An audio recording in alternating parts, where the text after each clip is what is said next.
Folks, this is HB3 and the goddamn early morning. New mics. How you doing? Hopefully they sound good. We're apparently we're live. We're live? Yeah, I think we might be live. 8:06 Pacific Standard, 11:06 Eastern Standard. If you're in Newfoundland, you're going to do an hour and a half past the Eastern hour. You're at 12:30. You're already at the bar on George Street. Folks, welcome in to the number one show about a show. Still in our early phases of retooling, remaking this makeshift studio right now. So stay with us. It is ladies' night. It is Thursday. We are brought to you by Sauce Hockey. Sauce Hockey, the official merchandise apparel brand over here at Home by 3. If you need hockey stuff, if you like the game of hockey, if you like Missing Curfew, Phil Kessel, the Heat Daddy, Danny Heatley, 1507, go check out Sauce Hockey. Promo code CHIN gets you 20% off. All your Sauce Hockey needs, go over to saucehockey.com. Without further ado, we are going to bring in 2014 Super Bowl champion. Yes, he did play with the born-again virgin himself, Russell Wilson. Now on TSN commenting the hardest league in sports as far as I'm concerned, the CFL, baby, Mr. Luke Willson. Welcome to the program, brother. How the hell are you? Thanks for joining the boys over here at Home by 3. First of all, I appreciate you guys having me. Secondly, what an electric introduction right there. That gets me fired up. And third, I know it's early over there, so I appreciate you guys making this happen. Yeah, I mean, we're just dusting off the cobwebs over here. No whiskey last night, but I'm not going to lie. I played a plant-based game, had an edible, so I'm waking up feeling good, feeling dangerous. But no, Jay Onright actually put me in contact with you, brother, so appreciate you coming on. Jay Onright, obviously friend of the show, but he's like, you got to have this guy on. He's electric. I've seen your stuff on the CFL. You know what I love about you, Luke, is you go into a city like Regina and just start bashing it. Just call it a fucking dump. And all these people in Saskatchewan are getting mad at you. That's because I'm a Rider fan at heart, right? So it's I love seeing that shit. Yeah, the Regina one was a bit kind of wild for me because I had been to Saskatoon a few months earlier, and I'd never been to Saskatchewan. I went to Saskatoon, and you guys might disagree. I was in and out in about 24 hours, but I'm like, hey, this is a cool little town. You know, a couple nice restaurants. Things are kind of solid. So I don't know what I thought, but I figured Regina would be a little similar. And it's certainly not. It's certainly not. That downtown Regina, like I said, has seen better days. People were great though. I really love the people of Regina. But next thing you know, I got the mayor sending letters to my boss, and I'm like, Jesus, dude, if you didn't want me to talk shit about your city, get a better city. Like, how am I at fault for this? Luke, first of all, it's nice to meet you. Nice to meet you over the internet. Second of all, are they just mad of what you're saying about the cities? Or I saw you were making comments on the game itself too, and people are getting like all butthurt that you're making suggestions on how to make the game more exciting and not just commenting on their really shitty cities. Like, what's going on with that? I know people can't handle the truth, but like, what's the deal with them getting so upset about that? I feel like you're just trying to help out. Yeah, I don't know. To answer your question, I don't officially know, but it got weird because and I get that like everybody in Canada wants to like promote the CFL, and I can like totally understand that. But like my whole point with this league is that if there's a trash game or something is terrible, like we can't sit here and scream like, "Wow, that was amazing." You know, it's just like Right. this ungodly amount of BS sometimes with this league where I'm like, hey, you're doing the league a disservice by not being honest. There have been really good games in the CFL this year. There have been really bad games in CFL this year, much like every pro league probably on planet Earth. But like, I find the CFL media landscape has a very big tendency to make sure they report that everything is flowers and rainbows. So when I came in and said, hey, this game was hot garbage, certainly upset a lot of people. I don't really think it was that crazy of a take. The game was No, terrible. No, not at all. And like what happens is when you're faking it and you smooth things over, it's like you end up in like I've been in relationships like that where the whole thing seems good, but they didn't want to tell me the truth that I was a horrendous boyfriend. And all of a sudden, like the door gets slammed in your face and the locks are changed on the doors. So sometimes it's better to just kind of like say it how it is. And I think that's a good way to make the game more exciting, and it's good that you're doing that because a lot of people are just afraid to do that kind of shit, you know? Yeah, and I think part of it, and I'm learning this, is why they're afraid is because there's like this crazy cult. It's not, I wouldn't say it's the majority of CFL fans, but there's like a small percentage that just like they're like little rabid dogs online and just like they search for anything that they don't like about the CFL, or somebody stepped out of line, we're coming after them. So I've been kind of battling some numpties here and there, but to be honest, I've enjoyed it. I got a lot of time on my hands. I'm retired, so it's been kind of fun to take a couple shots at these dummies online. Luke, first off, you played in the highest level of football. Now working with the CFL, it is, in terms of that's what you probably grew up watching a little bit being in Canada. I wanted to ask you, do you think the CFL is the hardest 9-team league in the world? And number two, what do you think was going through the CFL as a league when they had 9 teams in the league and 2 of them were the same name, the Rough Riders? So do you think there's, that was just a classic mix-up, or Yeah. maybe like it was an ego thing where an owner's like, no, we're the Rough Riders. No, actually, we're going to be the Rough Riders.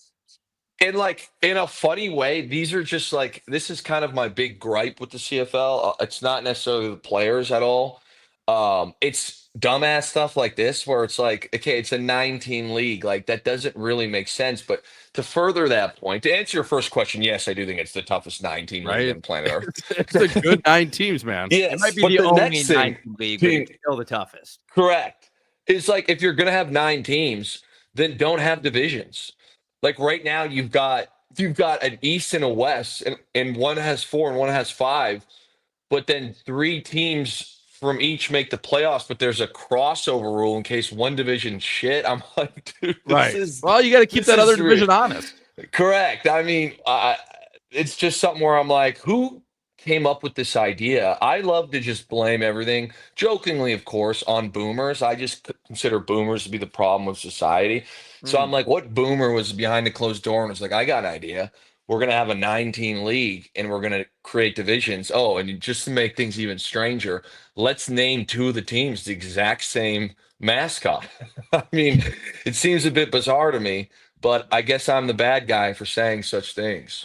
Well, boomers get pissed off. It's kind of like, it reminds me of the MLB. Like you have technology to call balls and strikes, but they're like, no, we're actually going to employ a guy that has severe arthritis to get 25 calls a game wrong, and we're going to leave it that way. In tennis, they have the Hawkeye system, and that thing down to the millimeter calls the ball in or out. But in baseball, the boomers are like, no, we're going to keep the umpire. We're going to keep getting these calls wrong, and you're going to deal with it. So I think boomers, they have more life experience, but they're also dumber, with all due respect. So I'm with you on that. Yeah, you just articulate that in my feelings very, very accurately. It's just like, there's the life experience thing, but then you're just like, this is just flat out dumb.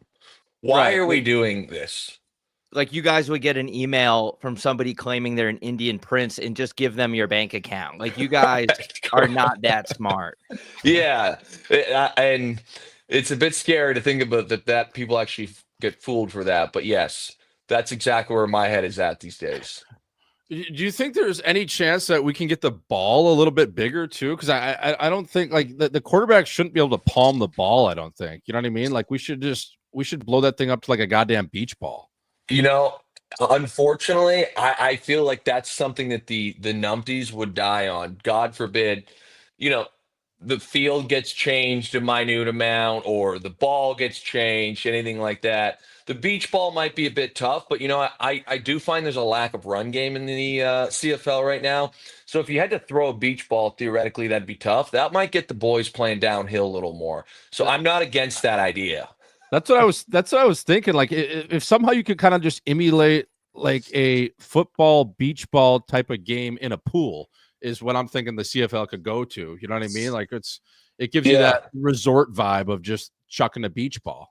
If that's the case, we might have to try and get a couple of the away games played at Encore Beach Club, and then Yes. that Yeah, that would that be place. that's a nice wet deck there. That's for Yeah, sure. Yeah. I feel like that would be. They have a bit of a hard time selling out stadiums. They'd be able to sell that place out pretty quickly. Yeah, that place, they used to have topless blackjack there. I remember me and my friends would go down there with the darkest tint sunglasses so they couldn't see us staring. I don't know if they still have that anymore. Yeah. But Luke, I wanted to ask you something about the NFL. Obviously, one of the most, there's so many eyes on the league. It's so electric when that season gets going. Being on an NFL roster, were you ever in like week 7 and you see a guy that you didn't even know was on your team because the rosters are so big and you're like, oh shit, dude, I didn't even know you were on this team? All the time, all the time. It's like the craziest thing, especially like the offense defense, where like there'd be game days, not even like week 7, where you're like there'd be like a game day where I'd be like warming up, and you almost get to the point where you look over and you're like, wait a second, who is that guy? And then you almost in your head, the conspiracies go like, yo, is this one of those? You always see those videos of people that like sneak by security because they're wearing like team apparel, and Yeah. security is, and like, I'll be like, is that guy on our team? Offensively, you would know everybody, like for me, even if they just got there, because you kind of see them in practice. But if they're a defensive guy, and they're kind of a P squad guy that gets called in that week, and then maybe there's an injury and they slide off active. There was numerous times where I'm like, if you give me 1,000 guesses on that guy's first name, I would have no idea what it is. And we are playing on the same team today. That, I mean that's hilarious, and I even imagine so even more in college too, where you got guys, you have like 105 guys as opposed to 53-man roster. Like that's got to be insane. It's like, do you really work here? Does this guy really work here? But Yeah. College is a bit different because like everybody's the same stage of their life yeah, where, we'd sit there, we'd go to film, go to practice, get yelled at by every coach known to mankind. They tell us all that we suck at life. And then we'd all go back to like the dorm rooms and like play video games or do whatever, fuck around. Where like the NFL was very like, okay, it's 5:30, guys are sticking around after to get some film in, and then it's like go home to your families. So there's not a ton of camaraderie building in the NFL as there is compared to college. So right. that's where it got really like you said, like there'd be guys where I'm like, I have no idea who that is. I've never seen this guy. this might be a tough question, but I've always wondered this. Like the dynamic of a football locker room is crazy because you have like the punters and they look like accountants, and then you have guys like Young Ho Koo who don't speak English, and then you have guys that are like having felony gun charges all in one locker room. It's like, how does that shake out when you guys go to dinners, or how does the camaraderie come together when you have people of all walks of life? Because it's so much different, I feel like, in an NFL room than like a hockey room, for example. Yeah, like I grew up playing hockey, and what I would say is that there were a lot of times in my pro career that I'm like, man, I kind of wish I had the hockey, locker room vibes. Like even the idea of going to dinner, you know, in a season, we might go to dinner as like a group 2 to 3 total times. Oh wow. Yeah, like it's just kind of not, that's really not the vibe. Part of it is road trips too. Like I'd hear these stories. I know we spoke a little bit, but like, you know, I grew up with Zach Cassian. Shout out the Shout out Windsor to legend. Cass. What a Yeah, shout chin. out to Cat. Oh, yes, the man. And a few other guys from the Windsor area that I know. And I'd ask him like, hey, like, what is it like on the road? Where like for us on the road, and this is like Pete Carroll might have ran the loosest ship in the NFL. Um, but it would be one of those things where we show up, let's say we're playing on Sunday because we're in Seattle, we show up probably 1 a.m. or midnight-ish on Friday. So we practice in Seattle Friday, fly out. They'd have dinner at the hotel. Nice situation, don't get me wrong. But then like bed check is like knock on your door, master key card in your room with a flashlight. And if you're not in there, they're just taking 10 G's right out of your check. Like No. No no way. questions asked. Saturday was even more intense. So we're like Saturday was like, okay, because we got in late, we'll sleep in a bit. We got meetings from 10 to 2. We'll give you 2 to 6 p.m. off. And then from 7 to 10:30, we're back in meetings and curfews at midnight. And by the way, we've wired up the doors the stairwells of your hotels. So if anyone opens the stairwell to your floor, a siren will go off, and we have a cop sitting 24/7 at the elevator with a camera in case you try and sneak anyone to your floor, including family members. Holy No way. What? Yeah. So like there's Look, not a ton of like hey, not a lot let's of go out and rip it up. yeah, not a lot of side pieces coming in either. No, Like no. So you what gotta have guys would do is they'd figure out the hotel and they'd get another room at the hotel on a different floor that wasn't security enforced. I was gonna say, just in case you need like a pregame flush, you know what I mean? Just to No keep your question. lymphatic system going. Yeah, I'll that's tell you, why do you yeah. think that is? Is that just football culture? It's just like football hardos? That's Uh, crazy. You're like a grown man. yeah, I think it's kind of twofold. One, and we would get in trouble. Like I don't know what else to say. Like we would get in trouble. Not everybody, but there'd be a lot of issues. I can promise you that. Uh, Two would be, I just think with the short amount of games, like imagine if a hockey season was 17 games long, and when I was playing, it was 16. And like, hey, your hopes and dreams rely on these 16 games. You guys are playing more games in the playoffs than we're playing all season. Yeah. So part of it is like if you lose a game, it's like it feels like the end of the world is coming. Like people are like, okay, who's getting fired? Who fucked this up? What happened? Etc. So that's another side of it. But I will say, like, one of the saddest, but also like most appreciative moments of my life that I had, for in terms of hockey, guys. Again, I grew up playing hockey, but my third year, I think it was my third year. Maybe my fourth, I can't remember, but one of the years we got beat out by Cam Newton in the divisional round in the Carolina Panthers. Lost on the road. I think we lost by 6 or 7. And that was the year Cam went to the Super Bowl and lost. So, being a Seattle guy, I'm sure you guys can attest to this. When we had time off, we would jet to Vancouver quite often. That was like our little party getaway city. So we get up there the very next weekend. So our season's done. We're knocked out. And there was a team in town that was playing, I think they played Calgary or Edmonton on a Sunday. And then you guys might be able to, but then on Tuesday, they were playing Vancouver. So it's Sunday night. We're at, I believe it's called Pierre's Lounge. I don't know if you guys are Yeah. Vancouver Oh yeah. guys. Yep. Been in there with my shirt off before. Yep. Okay. So, and there's a couple of us Seahawk guys, and the squad comes in. And one of the guys comes up to me and goes, man, like, can I ask you a question? Like, I like NFL. And I watch you guys. I'm like, man, how do these guys get like juiced for every game? Like, it seems intense. And I looked around. It was the most impressive thing I ever seen. I was absolutely loaded. And I was probably the most sober guy in this bar. And I'm like, dude, you guys play in 48 hours. Like it's Sunday night and you play Tuesday. And he looks at me and goes, yeah, dude, we'll have like a little sweat skate in the morning. We'll all take a midday nap tomorrow. Get out Tuesday, have breakfast, and go rip it. And I'm like, yeah, that's not how the NFL works. The NFL is more like, one, we don't have guaranteed contracts. So, like, if you don't want to play well on Sundays, we'll find somebody who will. Hmm. But that I always had some appreciation for the hockey guys after seeing the squad after a Sunday night game that banged up. I was pretty impressed. Yeah. And one guy I want to ask you about is your teammate. Now they say never meet your heroes, but I was fortunate, or I guess I don't know, unfortunate to run into this guy Uh-oh. over the playoffs. It was game 2, LA Edmonton this year at crypto.com arena. We're kind of peeling off the suite level. We're coming down to the main concourse, going to go back to the car and get in the Sprinter van. I was actually with the Missing Curfew guys. And I see this guy who's built like a cigarette machine just right in front of me. I'm like, no way. No way. Is that Money Lynch? I'm like, this has been my favorite player since I could remember. Just an absolute freight train running downhill.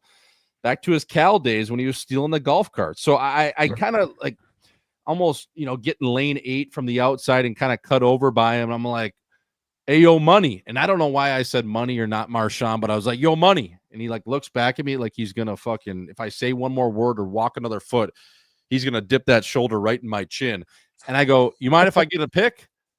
Asking for a picture. And he goes, nah, but you can have a good night though. And I'm like, all right, perfect. And these guys I was with saw me get absolutely shriveled by one of my idols and they were just dying laughing. So what I'm saying to you is is Marshawn Lynch. He's got to be a good dude, but at the same time, he's probably a little intimidating meeting him for the first time. At least that's how I felt. Yeah, he's the man. Like that story though, as soon as you said that, I'm like, there's no way Marshawn agreed to this picture.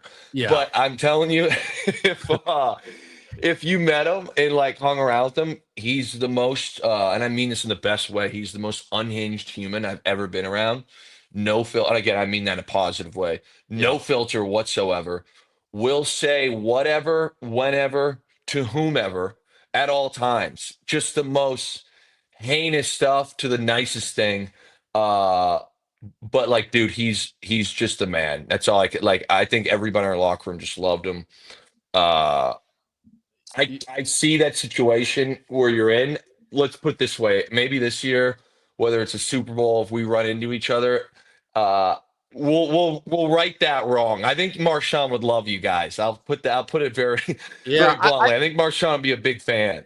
I think so too, and it's probably my fault how I rolled up on him too and calling him money. He's probably like, "Who is this punk white boy?" You know what I mean? He's probably just like, "Get out of here before I, have to do something." So I get that. I maybe I could have, and that's just not the right time to do it. Probably 10 drinks deep, asking a grown man for a picture. It's like he's like, "Dude, get out." Yeah. Now I will say, if you see him again without me, bring up Canada. He's a big Canada guy. Okay. Specifically, bring up Scarborough, Ontario. That's all I'm going to say. I'll leave it there. Be like, dude, I heard you're a huge fan of Scarborough. And then that should open the gates of conversation. And speaking of saying whatever the hell you want, unhinged, he probably will like us because we resonate with that. It's part of the reason why we had 0 sponsors up until last week, because we had this agent. He's like, you guys are a brand risk. And we're like, what do you mean? Like, what are you talking about? How will we ever jeopardize a brand? And then they pulled up about 2,000 to 3,000 clips of us saying stuff about, I don't know, whatever, but that's how, we keep it authentic. Going back to, Swish said the word intimidating. I wanted to ask you about playing in the Super Bowl. I feel like, look, I get scared watching the Super Bowl. And it's not just because I'm betting on the coin toss and all that shit. It's just the amount of pressure to play in a game like that. It's just the biggest spectacle in sports, really, besides SummerSlam and the WWE, which is one of the hardest sports to play in of all time. But besides the WWE, what is it like to play in that game? What was it like to catch a couple passes? Was there any sort of different way you were feeling heading into the game? Might be a stupid fucking question, but I just want to ask you about playing in something like that. So it was a bit strange for me because mentally I was more stressed about my rookie year, about the week or 2 weeks before the NFC Championship game. We were playing San Francisco, who's our division rival, and I was kind of new to Seattle. I'm a stupid rookie. We all know that guy. And I remember thinking to myself, like, if something goes wrong in the San Fran game, I'm gonna be fucking hated here for the rest of like it's unforgiving. Like you can't mess up. This is our best shot ever in the franchise to go win a Super Bowl. We've got a generational defense. Like as a dumbass rookie, these are the kind of moments where like if you do something stupid, it will live forever. And I remember, so it was probably the greatest football game I've ever been a part of. Just like very hard hitting. That was the Sherm tip game at the end with the infamous interview with Aaron Andrews. Mm-hmm. My boys from Windsor were in town, and like I got out of the locker room like probably 2 hours and change after. Kind of was sucked for them because they were hanging around, but I'm like, boys, like it's carnage in here. I got to stay for a bit. And I meet them. We get in my car. We're driving to a bar, and like people are 2.5 hours after the game hanging off of trees outside. Like it was just absolute insanity that we smacked San Fran. So then when we went to Denver, and I know this is, and I will swear on this, but when we like buzzed Denver's film, we were kind of like, dude, this team's not very good. Now, granted, I only buzzed the defensive film. I wouldn't say they were bad, but like they were nowhere near the defense San Fran was. And that was the year Peyton Manning set all these records. So it was like, hey, our defense has got their hands full, but like we're playing a seriously worse defense than what we just played. Like that San Fran defense was fucking loaded. So it was kind of chill. And then when I talked to the defensive guys, they're like, dude, we're going to smoke this team. So I remember my dad it was in the lobby because you're not allowed on the floor. My dad and I were sitting in the lobby of our hotel Saturday for the Super Bowl, and he's, reading everything. Best Peyton Manning, best offense in the history of the NFL. He's like, what do you think the score's going to be?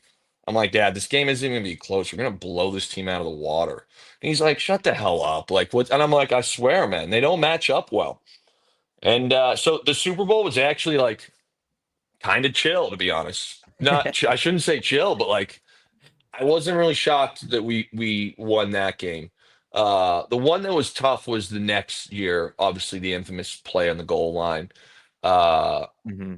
that one, I wasn't like too wound up for it because we had already won one, and going into it, I figured it would be a closer game, but I still thought like, hey, we're gonna like get after these guys pretty good, and then Tom Brady happened, and we, and then the I know. goal line play happened, and it didn't work out, so.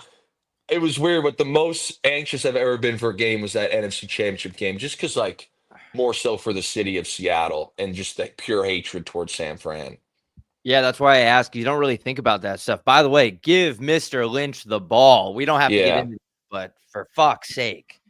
that was a tough one. Like, I was out there for that, and it was weird because the play before when he got tackled on the half-yard line, it was probably like a foot or two away from me, and I'm like, oh, perfect. Like, that was my thought process. I'm like, we'll burn more time off the clock, or they'll have to burn a timeout. Like, we're clearly going to score from the half-yard line, give the ball right back to Marshawn.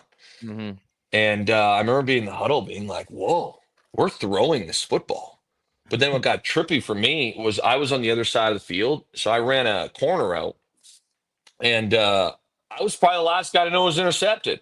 Like, my back is to the play. So I'm like, turn around, like, what happened? What's everyone screaming about? And Oh then I'm man. like, holy shit, we just lost the Super Bowl. So yeah, not the best time of my life. I'll put it to you that way. I- Is there ever a situation like that? Now, hindsight's always 2020. If you throw the ball, you score. Nobody ever talks about it, obviously. But is there ever a time where a quarterback can be like override that and be like, we're not going to throw here, or is that something that's like a fireable offense, even if you So are Russell Wilson? yeah. Russ was in year 3 that year, Yep. so definitely not. In my 7 years playing with Russ, his helmet went out a few times, so he called plays, but I never ever have heard him switch a play. Right. Um, Matthew Stafford, I only spent 1 year with him, but I never heard him switch a play. Damn. Uh, and then there's one guy that I've heard rumors of. I've heard rumors, but I can't confirm them. I've heard rumors that Aaron I Rodgers was would be gonna in the Yeah, say, huddle. it has to be him. I was gonna say Like, it's got to be Perk Rogers for sure. so you don't know, but again, it's not. It's funny because people think about that all. Like, can the quarterback change the play? And there's so many like stats and guys and what they're looking for. Like, okay, this play should work because they run this coverage 60. Like, it's not stuff we think about in the moment as much, but like, so people usually go with their OC. And the OC will talk to the quarterback during the game, like, hey, next third down, this is what I'm thinking. Okay, you like it, you love it. What do you see out there, et cetera. So it's kind of somewhat predetermined before. But the rumor was that some of the later days in uh Green Bay, and again, this is complete rumor, that Aaron would get the call in and be like, get the fuck out of here. And he'd pull the hand out like it's Sandlot and start drawing, like, yo, I want you to do this. I want to just I tell him believe that. this. Oh, So, I mean, the league literally called him and they're like, bro, like you got to get vaccinated. And he was like, nah. So No. like uh, I feel like if anyone's gonna do that, it's him. But also, I don't want to harp on that one play from the Super Bowl, but it's so interesting to hear that like so when that play got called, did you look around at anyone else in the huddle and were like, was anyone else like, dude, like what the fuck? Like are I they think we kind of all were. But what got strange, like from a player perspective, it's almost like it was like to me. I mean, I don't know if you guys are casino guys, but Mhm. it was a bit like gambling to me. And if you rewind it back, not to get bogged down on this minutia, but the end of the half, we should have probably kicked a field goal, and we took a shot to Chris Matthews and scored. Okay, and it was like a super risky throw play because we didn't have enough time, and it's like take the points. It's like no, so we throw this go ball. Matthew, great throw, great catch, and it was like whoa, like that really worked out. I remember like going into halftime being like, dude, that was like really risky, but it played in our favor. You kind of bet on snake eyes and you smacked it. And then Yeah. all of a sudden, it's like we get down there again. And what got weird for me was you're pretty locked into like, okay, what's the personnel? What's the formation? You guys have heard the things where it gets a little funky, some of the formations and like where you're moving around. So I'm like, oh, we're just gonna like go goal line and put Marshawn in. And then all of a sudden it was like we didn't put that personnel in. But I'm like, okay, we'll still run the ball out of this next formation. And then I'm listening to it and I'm like, we don't have like the runs that I was thinking out of it. And then I'm like, oh, okay, there's a motion involved. So like we can run it was called 94 buck, which was a zone read. So I'm like, and then all of a sudden he says, I think it was like two scat pivot halo. Not that that means anything, but it's a pass. And I remember being in the huddle and I'm like, oh God, we're throwing the ball. And like selfishly, there's a split second where I'm like, well, fuck it, dude. I'm gonna catch the game-winning touchdown. Oh, You hell know, yeah. and then you realize for me, and this is kind of what went through my mind, is that play there's a zone side and a man side, and they're playing man, and I'm on the zone side. So I'm just dead. I'm just, you could throw a pylon out there. I serve no purpose on this play. Um, so though I did think that the whole huddle was like a little shocked, but I think because we were rolling, we had done some crazy things in that game already. It was like, we're on a heater, like let's just keep rolling. And then 7 came up and we all went home with nothing. Yeah. Damn. Yeah, you go full retard. Sometimes you go home empty-handed. That's But facts, dude. that's just Big what happens, facts. right? That's It's big topic Sunday. facts. Yeah. Hey, I wanted to ask you though. I'm fascinated, especially with a guy like John Gruden, how much he loves football. I love just when a football guy starts talking football, there's nothing more passionate. And some of the best stuff out of the game of football are the play calls, like Spider 2Y banana. I have no idea what that means. Yeah. But I like Yes. saying it at the bar sometimes when I'm ordering a drink. Y'all have a vodka soda Spider 2Y banana. And they have no idea. The girl working at Earl's looks at you like you're a fucking idiot, which you are. But I wanted to ask you, Dude, that's unbelievable. yeah. So long story short here, or short story long, I want to ask you, did you ever have a play call you would hear come through and just kind of chuckle like that? It's like Spider 2Y banana dildo. It's like, what does this even mean? Ye- Like, Yes.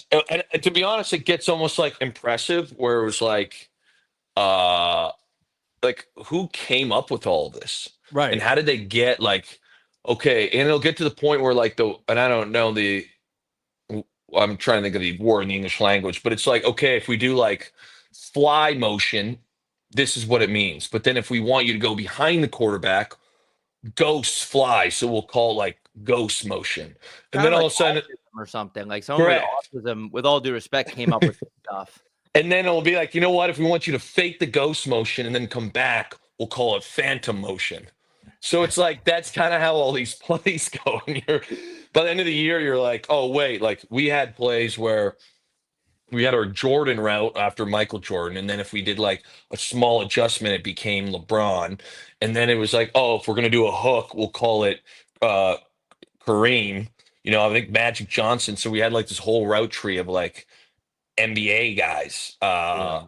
Yeah, and it would get like the toughest one for me, and it was funny, but like the most disappointing was I was in camp with Oakland when Gruden was the head guy, and I was excited to learn Spider 2Y banana, especially because like I play the Y position.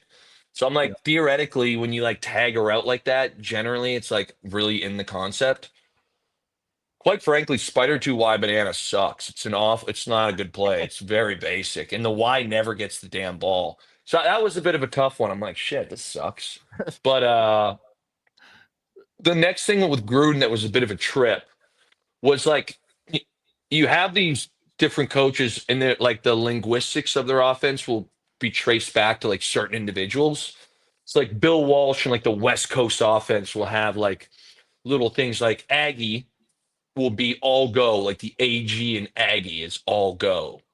And like Pittsburgh would be like a post and an in for PI. Photo would be like a post and a hook. So like that's kind of how it goes together. And his whole offense will be like that. Now, some of the old school offenses will do like numbers, like 2-1-2 F flat. Okay. And like you have a route tree with numbers. Where Gruden, instead of like making it all the same. Like, hey, either choose A, B, or whatever. He just picked plays that he liked from all the offenses that he were in. So you basically needed to know all language. Like one play might be the number system, the next play might be West Coast, and the next play might be like, oh, we called this the Magic Johnson play when I was in Philly as a running backs coach. So his was by far the toughest vernacular, I think is the word I'm looking for. And then the toughest one I had in my life was actually in Baltimore. Uh, and this guy was a freak, but I had a hard time sometimes understanding Lamar Jackson. Yeah. So it was like I'm in the huddle, it's loud, and he's reading from his thing, and I'm like, and I had been there for like 2 weeks. Like I showed up in the middle of the year. And I'm like, I have no idea what you just said. So that was another tough one. Yeah, I can't believe they don't guarantee your contracts, especially after you have to learn basically a whole new language. I mean, that is ridiculous. Exactly. It's like you got to learn Mandarin or something. And by the way, the Magic Johnson, is that just the whack anything that moves play? Like That's pretty much it. That's pretty much it. Lamar Jackson too. Like I feel like he'd call a play and then just leave it off with trust. Like he would say trust.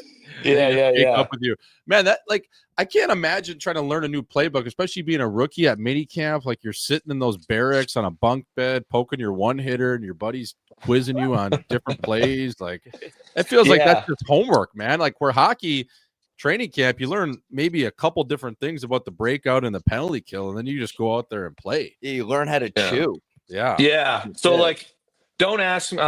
I was helping coach a youth team, so I brought up all my other stuff that I've had stashed in boxes. So I actually have it beside me. It's a bit strange, but like this is a play sheet for like a game in Baltimore. It's like a cheese menu. Correct, but like some of these things are just like cue to strong right, tight F move, direction swerve, 14 swat blunt. Yeah. It's like, I bet a lot of guys like that one. Yeah. So like when you're in the huddle and you hear that, you really got to be locked in, because if you miss like one little thing, some of it means nothing to you, but if you miss one word, you jam the entire play up. Especially like, let's say Troy Polamalu back in those days hits you directly in the head with the crown of the helmet. You're supposed to get up, go back to the huddle, understand Spider 2 left Y banana blue electric lightning, and then like go back out there. Like, dude, what an insane sport. Yeah. And it does weed out. There's a lot of like guys that I played with that were like freaks. They were unbelievable athletes and like very, very good at football. But the problem was, like you said, all of a sudden you go from like, man, I just caught a ball, I got smoked, I like get up, and now all of a sudden it's pistol, weak right slot, 13 blunt, hand, 36 cross boss, big bluff slough. It's like, and that's reading right from the sheet here, boys. Like you're not doing what you're supposed to do. Just hearing that could take you to the blue 10. You know what I mean? Like you're like, Jesus Christ. Somebody give me a Percocet and a smelling salt. Well, fuck, I got to bring those myself now. Yes, yes. Especially like Luke, I was talking about this on an episode a couple weeks ago. Like I went to a Cardinals game and I was sitting near the field, and I don't think people understand. Maybe they do. These collisions, when you hear them, it's like, what the fuck? It's like a car crash, and it's like it's almost like you gain a new respect for what you guys are doing out there. And it's a lot of people they don't get to experience hearing something. I mean, you guys, these are grown men in shape, going full speed at each other. It gives you a whole new respect for the game and what you guys do and what you're able to accomplish. Like it's literally fucking crazy. Totally. The one that I always found, and whenever I'd have people come to the games and they'd be on the sideline even for warmups, is like I don't think on television it does justice of how violent the offensive and defensive line play is. Like we all see the big like hit by the safety, and you're like, man, that's nuts. But it's like when you line up a guy that's 6'5", 315, and has, let's call it 17% body fat in a 5-yard box, moves like a cat, versus like a dude who's 6'3", 270 and can run like the wind, but also can absolutely just buck you.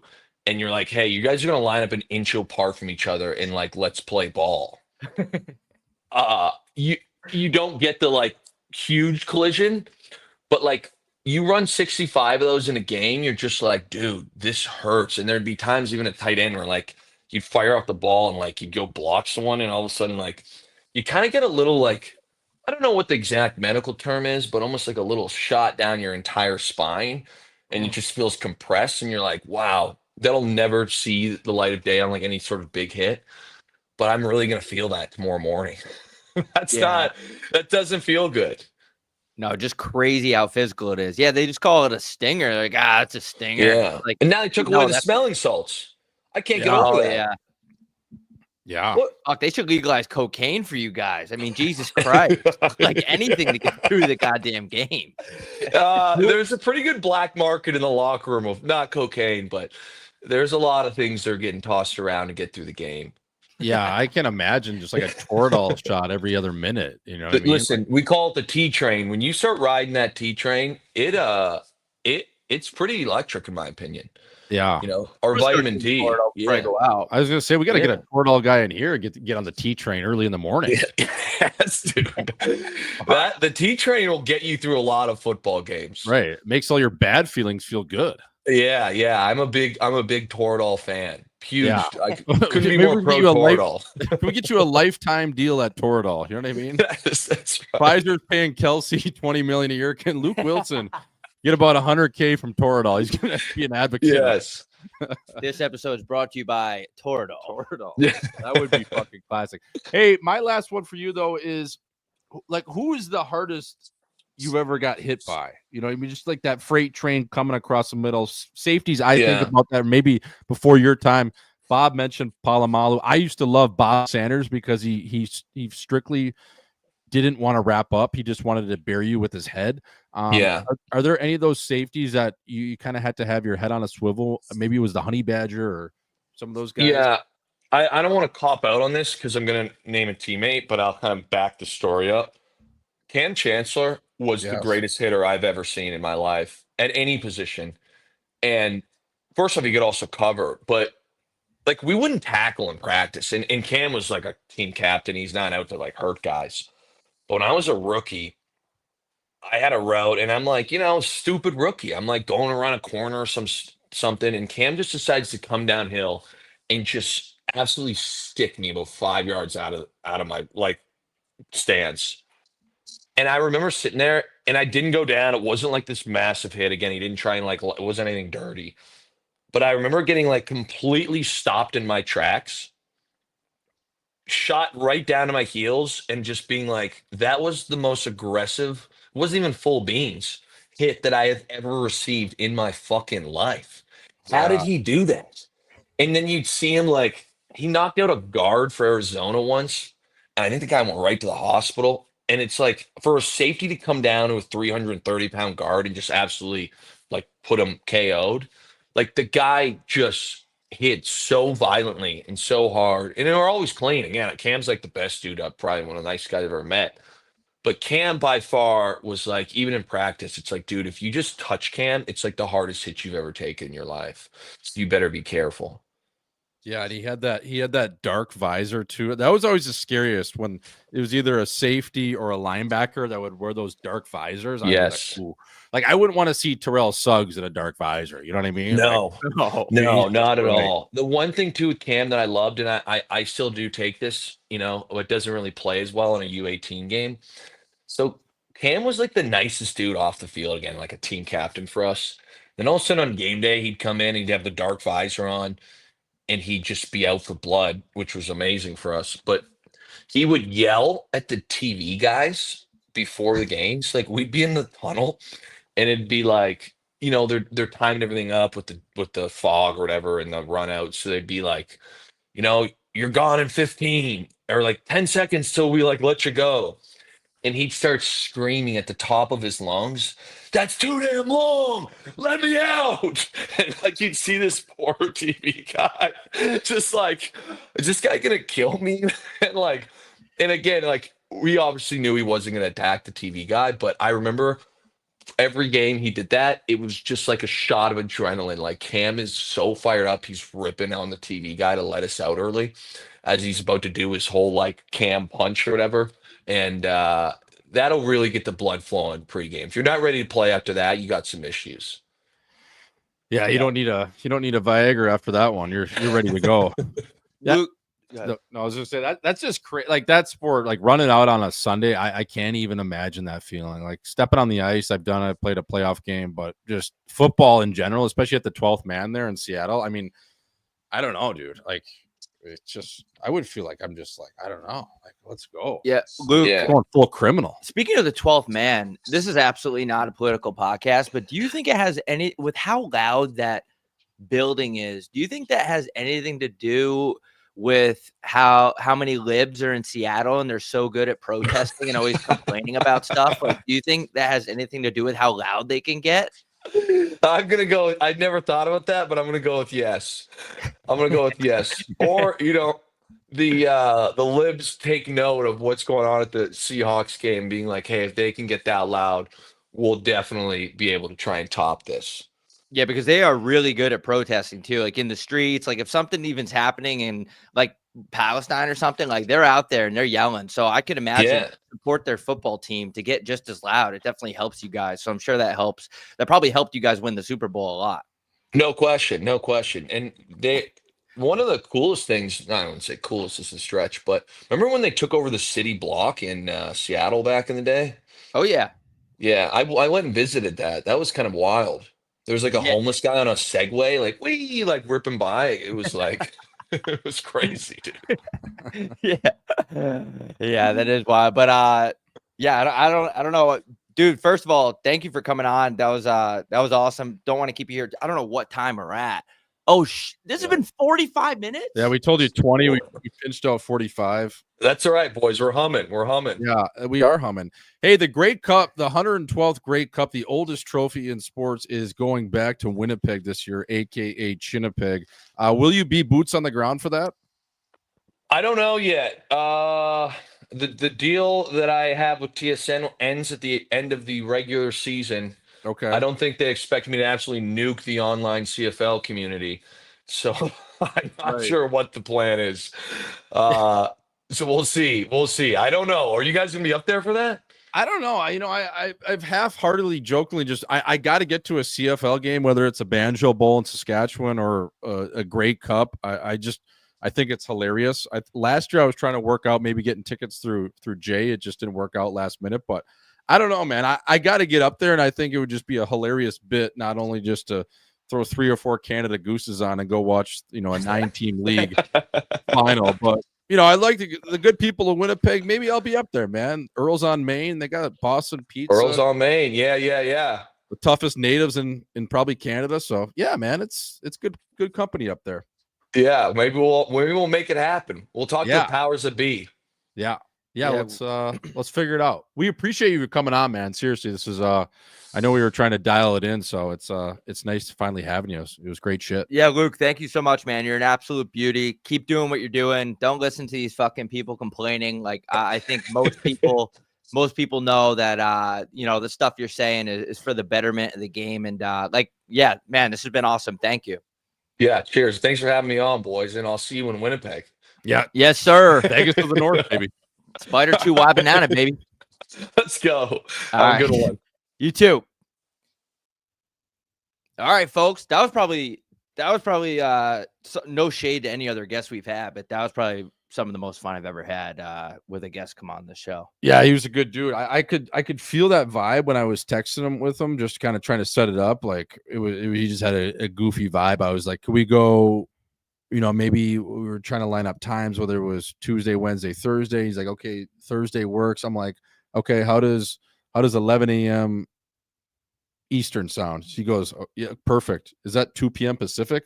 I go, no, it's 8 a.m. He goes, oh, early one for you boys. I go, not a math guy. Eh? He goes, no, not a math guy. And then he was telling me he was obviously, high school teammates with Cassian, because Luke Willson, he played hockey growing up. And then he also, we didn't get into it, but he was a very good baseball player. He was drafted by the Blue Jays and signed, and then went and played football. So that's nails. He's a triathlete, one would say. He can do it all, man. Yeah, it's always cool when someone's authentic like that. And I was reading about, like, he just was basically saying how it is for the CFL, and people are just getting pissed. It's also a good thing when people get pissed. Like that other day, that kid made a parody account of you, and he was chirping you, and I texted you back, and I said, "That's how you know you're doing the right thing."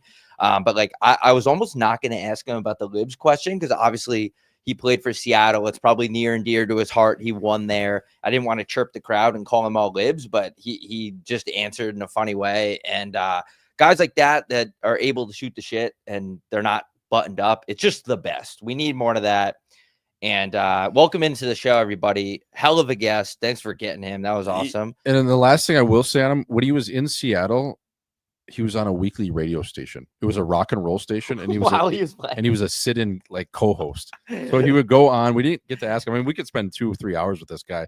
He's the type of guy where you just belly up at a bar with, and it's just cool. You never met him, but you feel like you're best friends. But yeah, he was a radio host on like 99.5. I forget the station, but yeah, he would go on there, and he's a legend in that town, man. When we do a show somewhere in Canada, maybe Winnipeg, we should have him on. Yeah, for sure. Yeah, he lives outside of Toronto. I know. I don't know if he's in Windsor or he's in Toronto. I know he plays at a golf club in the GTA. So or Toronto. We'll go back to Toronto. Yeah, we're gonna do a show there. It would be great to have him. That's why even last year, dating back to the CFL, when Jay Onrait was doing the game at the Grey Cup in BC, I was trying to get us there because he does it with Luke, or at least last year. And those guys are both just beauties, and they're like right up our alley in terms of vibes. Yep. So it just didn't work out last year. But yeah, man, if we could somehow, if he gets re-inked with TSN and does that game, the Great Cup in Winnipeg, I think maybe we should think about sliding up there, doing a show and hanging out with him because fuck, he's funny, man. Yeah, we can ask him more stuff too, because I forgot. I was going to ask him about the male cheerleader thing, and all the Republicans are pissed off in Minnesota because they have a male cheerleader. And personally, I tweeted this out. My racist grandpa, who's dead, would have been so fucking mad that there was a dude serving cunt like that on the sidelines. But what are they doing there, man? Are they trying to recreate Longest Yard? I don't know. I just think, like, first of all, I don't really pay attention to the cheerleaders anyway because I'm too busy worried about my $25 parlay. But I just think that, like, first of all, the dude is pretty good. Like, no Diddy, he's good. Yep. Like, I saw that highlight video of him and I watched it a few times late at night, and the guy is absolutely throwing that thing back. And I do think that cheerleaders should probably be chicks. Yep. But who am I to say? Like, you know, you have male boxers knocking out female boxers in the Olympics. So when I see that, I'm kind of like, you know, it's harmless to have a guy there. But a lot of times those kids too, like that, there was a male cheerleader actually at the Mullet Arena, if you don't remember. Oh, I don't know. Yeah, he was a young black kid. He was really good. But I think in that role, it's always, you're probably the youngest sibling of probably 2 or 3 older sisters, and you get really good at using a hula hoop. Yes. And that is the motion that the guy at the Mullet had. And this is the motion I can see this kid working with the Vikings has, is the male cheerleaders. Those were the kids where, you know, because on the playground, all the dudes would either be playing football, they'd be eating wood chips, or they'd be throwing people off swings. Now, what was always easily accessible was the hula hoops. And if you were a gay kid young, you probably knew how to work a hula hoop. And this is what those vibes are, man. These kids, through their midsection, they really know how to run a tidal wave. That's how I found out. 2 reasons I found out when I wasn't gay. One, the Islanders Ice Girls. I've talked about that before when I realized how hot they were back in Nassau Coliseum. Yep. And I had to watch the Islanders play the Penguins, and I had a boner the whole time. That was the first time. And the second time in gym class at my school, they made you do hula hooping. Was like we would do these circuits. Yep. So it would just be like random activities in the gym. And hula hooping was one of them. And I always remember when I was doing the hula hoop, it just didn't feel right to me to move my hips like that. And the way the gym teacher was licking his lips, it just never was, I was never comfortable doing that. That's a good observation. I mean, that guy, he knows his way around a hula hoop. Yeah. See, that's the thing, man, is it's a different motion. And like I said, both the 2 male cheerleaders I have seen in professional sports, one working with the Coyotes back in the day, and then this kid is they have that motion through their hips, and it's male stripper vibes, man. And listen, I can side with the people of Minnesota. I'm comfortable enough to say that. I don't know if we're there yet. I don't know if we need the male cheerleaders. Now, listen, maybe there's male cheerleaders for WNBA games. Maybe that's a thing where I would do that. We have a crossover, and there's always cheerleaders for college teams that hold the girls up, I'm not opposed to those guys that tape their wrist. Those guys are fine. They wear separate outfits, though. They don't wear the crop tops. They wear like a jersey, some nice sweatpants. You know what I mean? And the wrist, how they tape their wrist, like that's pretty cool. But But you gotta hold up all that ass, right? Like you're Yeah, holding the chick's cheeks up. I think there's a role for everyone. I just don't see it. I don't think it should be in the NFL. Like we can't go from Minnesota with dude cheerleaders. Now we're playing a divisional game or out of division, but in the same conference. We're going down to Dallas, Texas. Yeah, And we have they're our good. road cheerleaders, and we're bringing a guy. I just don't know if that's it, man. I don't think we're there. The only reason I would say it's okay is like, what if this dude is like the Connor McDavid of cheerleading and he's just so nasty at cheerleading where the Vikings are like, yo, I know this guy's a dude and his wrench is going to be flinging around like a helicopter when we're doing certain dances, but he's really fucking good. I can see that being a scenario where they're like, we got to sign this dude. But other than that, yeah, I think like cheerleaders, especially in the NFL, right? I mean, we're talking about, and you feel bad for all the old guys that have their Androids out and they're zooming in. They have their Android out and they're zooming in on the cheerleaders just so they can jerk off to it later because their wife kind of, you know, things aren't really active in the bedroom anymore. You feel for those guys because that's one less cheerleader that you can zoom in on her ass on your Android and, you know, bond with your nephew and send it to your nephew and be like, hey, look at these cheerleaders, because now there's dude cheerleaders. So I don't know. It's a situation that I don't really think affects me that much, but I hear you, man. It's like maybe there should be like an import rule. It's like the Swiss League. You get 1 or 2 imports on your team, which are the male cheerleaders. There should be like an exemption rule. Like if you really outcompete all the women here, you're in, and there you get 1 exemption per team. You better be fucking good. And maybe you could create a different role too. I mean, you don't have to wear the same outfits. I don't know. It's just a whole thing, man. It's just, I mean, I thought America was missionary and good looking cheerleaders. That was the old America, but now the new America, it's like, you know, the Vikings are, you know, it's 3rd and long and it's the 4th quarter, man. And you got to have a touchdown and you look over at the cheerleaders for some support and you see some guys ball sack just flying around in some tights. It's like, I don't know if that's going to be positive or negative for the team itself. Like, imagine Justin Jefferson. He catches the touchdown in the end zone. He's fired up. He looks over to the cheerleaders and he just sees a guy's balls. Yeah, you don't want that. That's the thing, because they, after you score and they're in the end zone, they kind of like drop it low where their ass comes up. And what if that guy's wearing a skirt? And now you got to see the other side of his nutsack. It's just like, yeah. I mean, that's just not good business.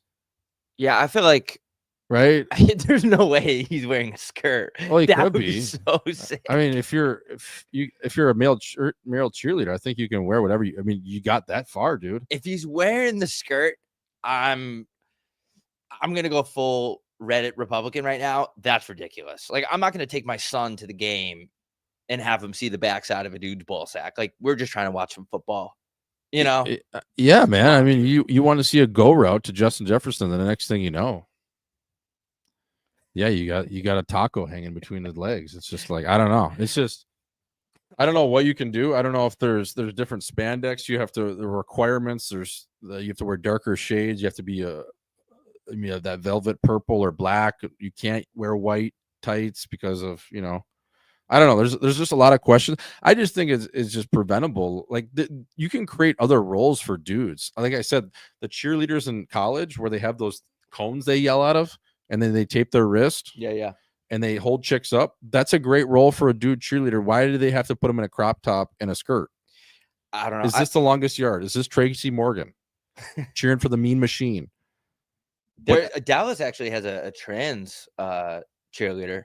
Yeah, I'm pretty sure. Jerry just puts that person on the staff so that people can't call him racist. Yeah, Jerry Jones, you look at him and you know he does not like black people. Dude, even though, I mean, that's why, you know, like, dude, there's a lot of black guys on the team, but Jerry Jones, like, he just has that racist kind of, you know, goes into Cracker Barrel and orders that traditional breakfast and gets those grits and that white toast. Have you seen that picture of him in Little Rock where he grew up? Where like there was like he grew up in Little Rock. Yeah, bro. Oh my God. Jerry Jones was in a picture. I don't know if it wasn't Rosa Parks, but it was someone like that where it was like the schools were still segregated and it was like the first day of school where whites and blacks were integrated, and he's in the back of the picture. Get the fuck out of here. Yeah, I'm gonna pull it up right now. Are you sure? Yeah. Oh yeah. What do you mean by the back of the picture? Like he's going to school? or he's he's like in on the protest or whatever. oh, he's protesting it. Yeah, man. It's a crazy pick. Dude, I would be stoked if they were. Dude, if I was in Arkansas, I just want to go on the record and say this. 1957, first day of whites and blacks being desegregated. That's Jerry Jones. Oh my God, Little Rock he's protesting like get these blacks out of the school. Well, I don't know if he's protesting, but it's like they're confronting. He's there. Yeah, he's there. So, dude, I mean, he's not in the front line, but he's third or fourth. Yeah, he was there. The front lines would be worse. Like that would be like he's owner Jerry Jones in the background of a group of white students at Arkansas North Little Rock blocking the doors of the school, denying access to 6 African-American students enrolled in the school. Dude. Moments later, the African-American students were shoved down a flight of stairs and onto the sidewalk where city police broke up the altercation. I mean, Little Rock is literally the most racist city in America. If I'm CD Lamb, I'm requesting a trade right after I listen to HB3. I'm just like, dude, I'm out. Well, that's why they always say, man, Jerry's like a slave owner, bro. People could change though. Yeah, for sure. But also it's like, but you know what he's seen. Yeah, like you shouldn't have been there. I'll tell you this right now. But it's also, I mean, it's fucking 1950s. I don't know. I don't care. If I was a white dude in the 50s and they're like, yo, we're going to bring in Puerto Rican dudes and black guys into the school, I'll be like, well, are they bringing the chicks? And they'd be like, yeah. And I'll be like, stoked. But I'm tired of these white Isn't that just the most racist old white guy? Look at this guy's haircut. With a dart in his mouth. Like, that's what you see in Remember the Titans. Dude, racism is just so crazy because, like, it is. It's just like, it's just a color of the skin, right? Like, I think most people are good people. I just think that's like getting mad at a guy because he's sunburnt. Like, we're all people, dude. It's like, yeah, do Carnival cruises get a little bit out of control sometimes? Yes, but we're all people.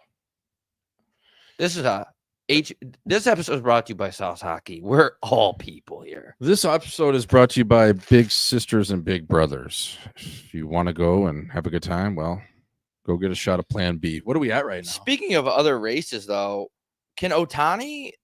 Someone needs to tell Ohtani that he's rich. Like, first of all, his agent was making like $5 million parlays, and then they play the language barrier card, and they're like, oh, no English. Like, we didn't know. And now Ohtani's beefing with real estate developers. It's like somebody needs to sit this dude down and be like, bro, listen. You're rich. Yeah. Like, you don't have to beef with real estate developers anymore. You can tip the DoorDash driver. You don't have to make parlays. Like, somebody has to tell this dude, you're making like a lot of money, Ohtani. And I don't know if he did it or not. Apparently, they got some real estate developers fired, which I'm also neutral in this situation because real estate developers are the biggest scumbags of all time. But this is going to sound really racist, but someone needs to sit down Ohtani and explain to him, you could just play ball, dude. You don't have to do all this other shit. And then get him to be like, oh, you know how Asian, this is going to be racist, but you know how Asian guys go, oh, okay. Yeah. Like, oh, get him to do that so he understands. Like, stop getting involved in all this other shit, bro. You're making $800 billion a year. Why do Asian guys make that noise? Are they like hiding a burp or? No, I think it's just the way they say, like, I understand. Yeah, it's such a genuine like, oh, okay. Oh, okay. Like, and Canadian guys are like, oh, okay. Yeah. But Asian guys, they really, it's from their, it starts in their, like, their low belly. Yeah. And I'm not trying to make it, I'm not saying it's a bad thing. Like, I don't want to imitate, because sometimes when you imitate other races, people don't take it that great. But it's like, getting back to Ohtani, it's like, first of all, when rich people are fighting over money, this is what this is. Let's just call a spade a spade. When rich people are fighting over money, it makes the news. When poor people are fighting over money, you see it on Facebook. So this is just a classic case of rich people fighting. But I just want to send a message to Ohtani out there. I think his agent listens to the show. Yeah, he does. Bro, the funniest thing is he went out and hit like a 500-foot dinger a day after getting a real estate developer fired, which is so sick. But it's like, dude, just play ball. Like, you don't gotta start problems. You and we need to start problems because we need the views. We should go fight a real estate guy right now after this. I'm down. If there's anyone I'm down to jump, it's a dude in a blazer that thinks he's a guru. Yeah, I mean, if that land we were digging on is not Indian owned, we should find out who owns that and start a fight with some guy with commercial real estate. Yeah, when I was in real and estate, shrivel them down to a square footage that we're only comfortable with buying. yes, Probably like, I would say probably 5 cents Canadian yes, per square feet, which is again free.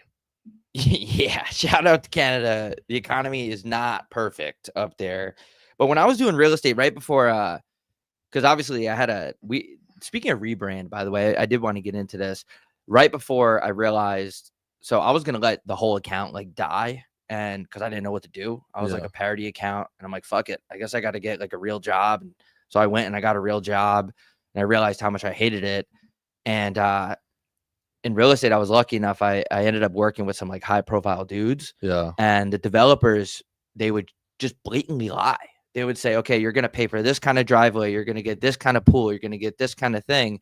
And I would relay the information, and the guys building the house just wouldn't do it. No, why would you? Save some money. It's it's crazy though. Yeah. It's just like a dick swinging contest. And then that's when I realized, like, I'm quitting this. I'm just going to go talk shit on Twitter and be myself for $0 instead of deal with that. Right. Because they are absolute pieces of shit. And I'm down to go start some problems today. Yeah. I'm totally in. I don't know where to start. I know a few guys that from just real estate guys I see on Instagram. I'm ready to go. And, you know, if we got to dust up their G-Wagon or, you know, I mean, I'll fight someone. Put a hole in their Jose Bank suit. I'm good. I'm ready. We should fight someone. Remember, Biz got in a fight at Houston's, and it was like awesome, even though it was self-defense or whatever. Yeah, we need some sort of press like that to put us on the map. I don't know if it's a fight in the East Coast Hockey League. I don't know if it's jumping someone at a Subway. I don't know if it's going into shaking down a real estate guy at Cushman Wakefield. I don't have the answer right now for that. Or maybe staging a robbery. I don't know, man. I don't know if we got to go full Dougie McRae in the town and go to Chase Bank and try to hold it up. Like it's that kind of at that point where you got to go to jail for a couple hundred views. Like I like the Cushman Wakefield idea. I had an interview there, and they laughed me out of the office. They were such dickheads. It was for an internship. I was a junior in college, and they were just such pieces of shit. So this is not an open threat to Cushman Wakefield. This is a parody. This is a direct podcast. Threat. Yeah. Yeah, this is satirical, but I wouldn't mind going. I know where their offices are. I wouldn't mind go. Actually, I don't want to say threats because you just you got to be careful with the threats. You really do, because threats. I mean, I listen. I addressed it just on my shit, but can I where do I get a banner made where it says the first guy ever kicked out of a major sporting event for conspiracy of having a dildo on him? Yeah, it's a long thing to type up, but I want that hanging above my bed. When I see that, I'm the first guy ever to get kicked out of a sporting event with a dildo, man. Not even having a dildo, a conspiracy to have a dildo on him. Like, that's pretty cool, man. I don't think that will ever happen again. That's some revolutionary shit where they should make like a law after you. Like, you should go down to the courthouse and petition, like, to protect your rights, because you actually are. If you think about it, think about how humans have been around for like 4 billion years. Yeah, 40 years. You're the first dude. Like, just let that sink in. Because I'm sure people have been asked to leave again if they have something on them. Dildo Gate around the WNBA has been going around for 2 months now. It's the best press they've ever had in their life. But those people that got kicked out, they either threw it or maybe had one on them, or maybe in a different sporting event somewhere else, someone's tried to bring that in, they get caught. I'm the first guy ever to never even not even strapped. I'm not strapped. Yeah, you didn't have one. Conspiracy. I'm that big of a threat to the WNBA where they thought I maybe had a chance. I had something plugged up my butt. I was going to take it out and throw it on the court 30 rows up. Did they ask to see your butt? They did not. I said you could fully shake me down. Like, would you have let them look at your butt though? Yeah, because I spent $28 on the tickets. Yeah, was Cunningham playing? And Sophie was playing. She was warming up. She didn't make a single three in warm up. I was there for 3 minutes. The shoot around before the game started, she might have took. I probably saw 9 of her threes because I was only there for 2.5 minutes. She was rapid fire. She didn't make one. She barely hit the rim. Are you going to try to clear this up with the WNBA and give them a chance, or do you think this is like a friend switch is turned off and never again? I've been clear. It's no bad blood against the WNBA. Like they got to protect their own butts and different things and holes, but like I'm willing to give them another look. Like I would go to a game. Like I said, I don't need a refund for the game, which I think is crazy that you don't get refunded for a game that you're asked to leave when you don't actually have anything on you. But again, I'm not a poor sport. I don't care. They let me take my water out of the game, so that was nice. That was a $12 water. I'm good. I would give them another chance, but it's just like, for what? Like, you should be paying me to go watch you guys. Yeah, just the conspiracy to throw the dildo is what keeps me up at night because you didn't have it. That's what really bothers me. I mean, isn't that the coolest shit you've ever heard? Like, you're kicked out of a game. The way that they were able to pinpoint where I was too, and acting like I was getting upgraded to courtside tickets, that was cool too. The whole production was awesome. I mean, like I said, I got no bad blood with the WNBA. I'm gonna take the high road, but I don't know if I'll ever go to a game again. Yeah. So that's just it. That's where I'm at. It's crazy what's going on with. First of all, they took the Coyotes away. Yeah. So we can't even go to that. And you try to support local teams, right? And you're getting kicked out of that. It's like it's almost like the state of Arizona doesn't want you or us here or to enjoy ourselves. I just don't understand. It's hard to enjoy yourself at a sporting event anymore in this state. They're really making it difficult. They really are. Well, we're running out of options. I mean, we got the Suns, but I don't know. Like, I'm hoping I'm fine there. I mean, I haven't heard. So it's a coin flip. I think as long as I don't tweet anything going in, it's crazy. I mean, I know I tweeted at the team and stuff, but it's crazy that they were able to flag me down that quick. Yeah, and I don't like how they were like, "Sir, we upgraded your tickets," and then they kicked you out. Just be a man, chin on chin. Yep. And just tell me I'm kicked out right away. Yeah, whatever. Fuck it. Yeah, it is what it is. Maybe I don't know. Maybe we'll just be super big Cardinal fans, even though going to football games in Arizona, people are just constantly. The crowd is crazy. They're just whistling and screaming, and it's a crazy sporting event to go to over there in Glendale. The people are just out of control at football games. It's like a jail. It's like being in jail.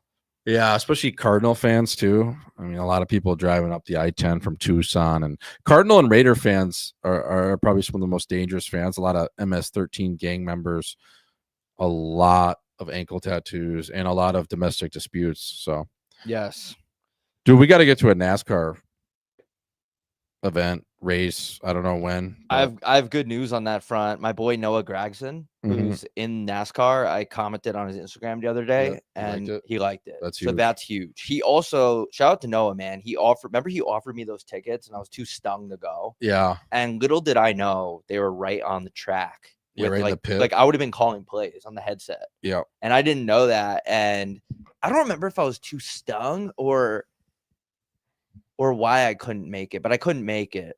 But if I knew how good he hooked it up, I would have found a way probably, and that's on me. That's my bad. He was generous enough to extend the invite, so I'm gonna ask him again for us, and maybe we can do something and then ice him again.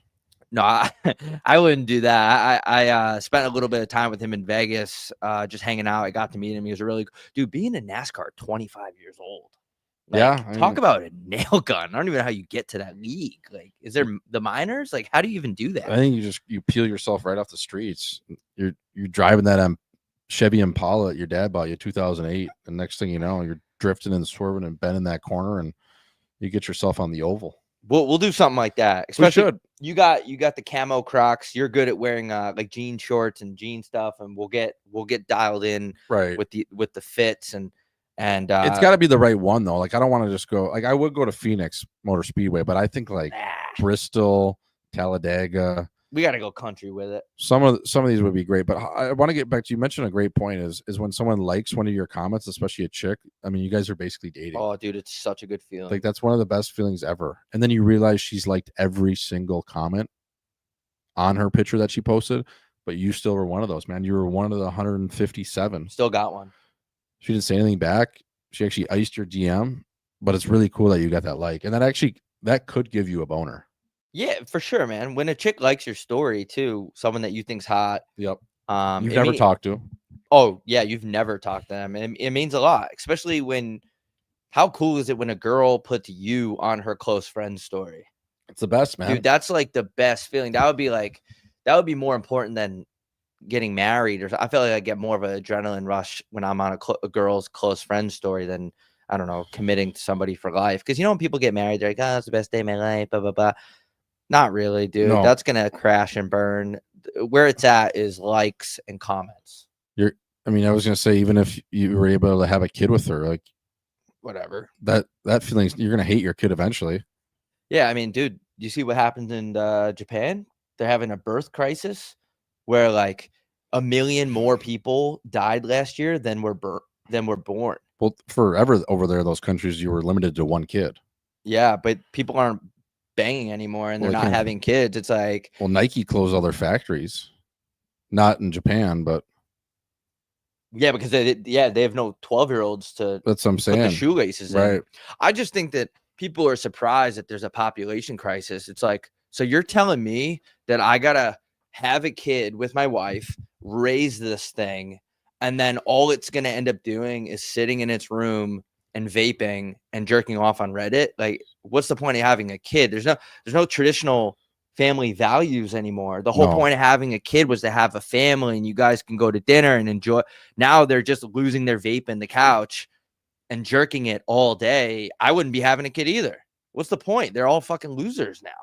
Yeah, and then to the point of people actually meeting and going through with having a kid, you have no idea who your wife is, right? Well, yeah, no, especially with all these dolls that are coming out. Half the dudes in Japan are dating dolls, and I don't blame them. They're hot. Yeah, you used to just marry the first person you saw coming out of the chute at prom. Now it's like, well, there's just way too many options. So I think it's both. It's people not wanting to raise kids, and it's like, how do you pick? Unless you're a NFL wide receiver, like not a ton of people are nutting in anymore. No, not unless you're in the NBA. Maybe they should take some of the NBA. Yeah, because the NBA guys, they should pay some NBA guys to go play over in Japan and impregnate a lot of women.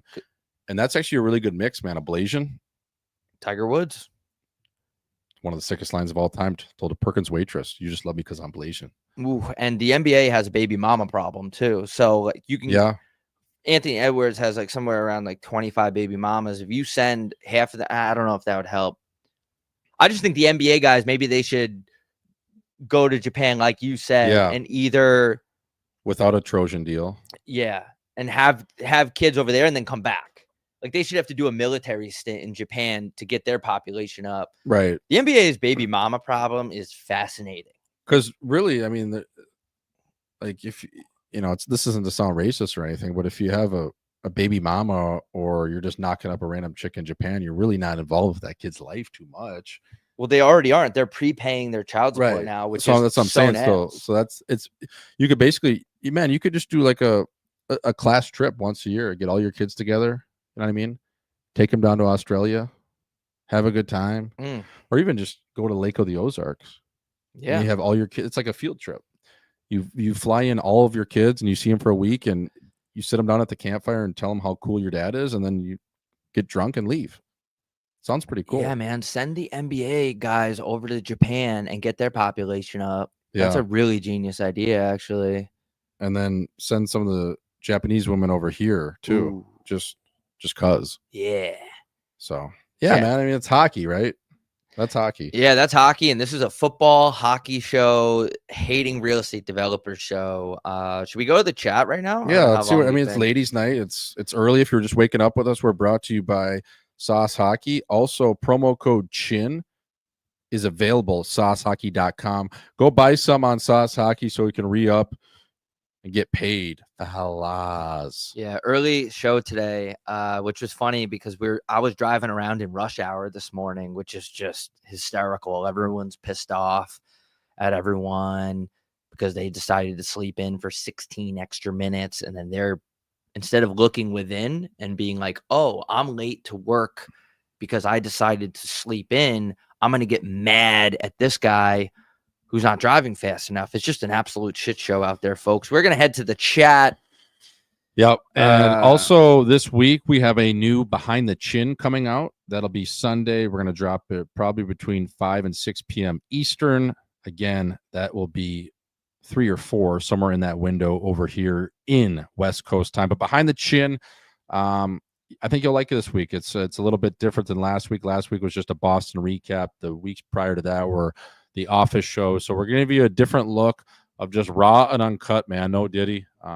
Go like and subscribe and watch all those Behind the Chins. They're still available on our YouTube page, fellas. Also, our merch drop's coming out soon, and I personally, this is my favorite one, so it's probably going to do terrible because I like it. That's going to be out soon, and that's one of the few ways to support this goddamn show. And if it does well, we might not be up against a white wall with 2 chairs. We might actually put some money into this thing, strip a pole, cigars, get some hookers in here. Yeah, this thing's gonna be looking. I mean, we're getting this thing dialed in tomorrow, so it's gonna look a lot different next week when we're back here in our studio, our new studio here in Scottsdale, Arizona. Swish, you sent Mrs. Hackstall a video for me and the boys in Detroit Lakes for WeFest. Just wanted to let you know it got us extremely fired up to attack the weekend. Thank you. No problem, fella. Least I could do. Cameo style was one take. I was sitting on the couch. I was getting ready for our show last Thursday. I got a text from Mrs. Hack. Said the boys were tying one on responsibly at WeFest. So hope you had a great time. I saw one of the kids' Instagrams too. They all had their chin hats on. They were tucked and their Rodney tilt was cocked to the left. So hope the fellas had a good time. Miss those days, man. Least favorite race. Before we get to that, how was our audio, guys? We're using 2 new microphones. I just wanted to check in with you guys. There should be less like dun, dun. I know you guys hate when I check the audio and try to make the show sound better for all of the listeners. I know you guys absolutely hate that, but let us know how the audio sounds right now. Least favorite race. Just based off doing customer support for our website, I'm just gonna have to go with white people. Just they're always nagging. They're just kind of annoying me recently, but I think if I said anything else, I would get in trouble. But mostly I like all people for the most part. There's bad people everywhere. So that's my answer. Yeah. White. I don't know, man. Like I don't know. It's a tough question, right? Like, you can't generalize. I mean, there's bad people in every race, right? Like, I just think probably white women in their 50s that are divorced or don't have a husband, those are probably my least favorite people right now. That's just because I've been in a lot of Targets and Bed Bath & Beyonds the last 2 days in North Scottsdale. What round are the boys going to the U.S. Open? I'm going to be there over Labor Day. Go Monday. I think it's the 2nd. I think it's the quarterfinals. I'll be there for the quarters, the night fight at Ash. I think I'm just going to do 1 day. I actually might not be there. I am going to go back to New York, but my sister somehow is like a really successful DJ already, even though she's been doing it for 5 days. So I'm going to go to 2 of her gigs. I don't know how she's getting booked. You could speculate on that respectfully. But I'm going to go to that, and I don't know if I'm going to make it into New York City for the US Open, which sucks. But yeah, that's my answer. If I can, obviously I'm going to let Swish know and then you guys will know. But yeah, I'm going to go support my sister. Her DJ name, Katana. I saw that. Yeah, she has Russian spice to it. Yep. Yep. Gucci, summer team won the championship last night, but not all the guys came to celebrate. Do I cut the guys for next summer that didn't show up? I'm going to hand this off to Swish because he has more experience in locker rooms and shit like that. They won the chip, and yeah, not all of them went to celebrate after. I mean, I think you gotta have a conversation. I think that goes into exit meetings.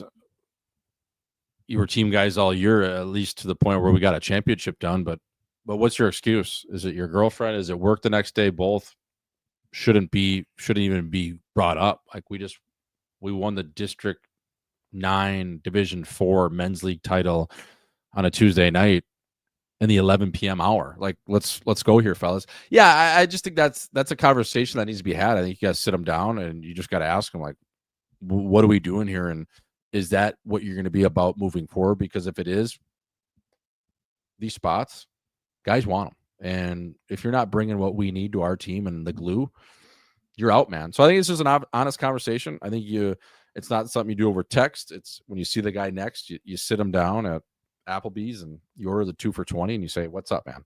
Like, what's going on?" So the girl I told to watch this show last night blocked me. Hashtag thanks, fellas. Hashtag she was fat anyways. This is a body shaming show. First of all, thank you for spreading the word of the show. We appreciate that. For all you guys that are out there spreading the good word of HB3, word of mouth. Listen, man, that's dating, right? I mean, chicks come and go. Marriages come and go. People come and go. People die every day. Get back out there. It's ladies' night tonight. And the best thing you could do is, get back out on the battlefield and fucking go to war, right? Like, yeah, I mean, you said she was fat, so I don't know what you look like, but again, I think that's a win, right? You got her off your back. She didn't like the show. You move on. It's Thursday. Try again, man. Another dating question. How do I bunk the lady who does our trivia? We go in our chin hats. Thank you for that. But they only help so much. Listen, man, I think chicks just like to laugh, right? You could be ugly. You could be fat. You could even be poor. One of my best friends, I'm not going to name his name, Wilkins, is one of the poorest people I know. And he does great with the women because he's a great guy and he's funny and he's himself. Shout out to Wilkins.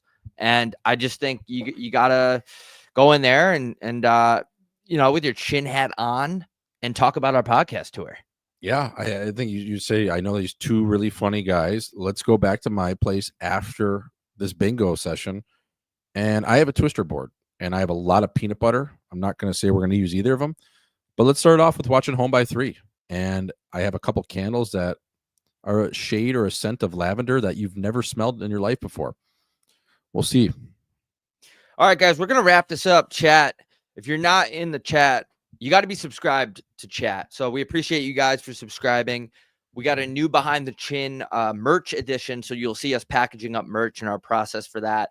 That'll be out on Sunday. We're going to try to we have been on a good consistent streak. Every Sunday night, we come out with a behind the scenes video. And what else? Homeby3.shop. We're going to have new merch coming out. Also on our Instagram, after every single podcast, we do a press conference. That'll be out. Make sure you follow us on Instagram. All of our socials are Home by 3 official. I don't know. I think that's it, dude. Luke Willson, absolute beauty. Thanks again to him. God, my fucking knee. Jesus. Yeah, thanks to his chin for coming on as Bob Gucci battles a knee ailment. But yeah. Home by 3, new merch coming out. Behind the Chin Sunday. Sauce Hockey promo code CHIN. Go buy something on there. And then when our merch comes out on Sunday, our newest catalog of merch, save up for that. So don't spend it all at the bar this weekend. It is ladies' night, folks, over here. You're waking up with Home by 3. Bob, that's all I got, man. People out there, have a great day. Chins tucked. Throw them both ways. Enjoy your Thursday, baby. It is almost the goddamn weekend.